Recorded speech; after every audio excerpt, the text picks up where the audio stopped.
Immagini che lasciano senza parole e che per rispetto verso la sensibilità di tutti abbiamo parzialmente coperto di una crudeltà senza senso su animali di pochi giorni di vita.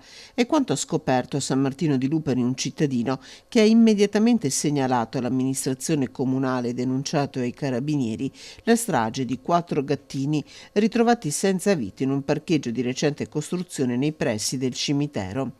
All'interno dello scatolone un micetto che si è salvato dalla strage, a guardarli da lontano mamma gatta che è riuscita a fuggire.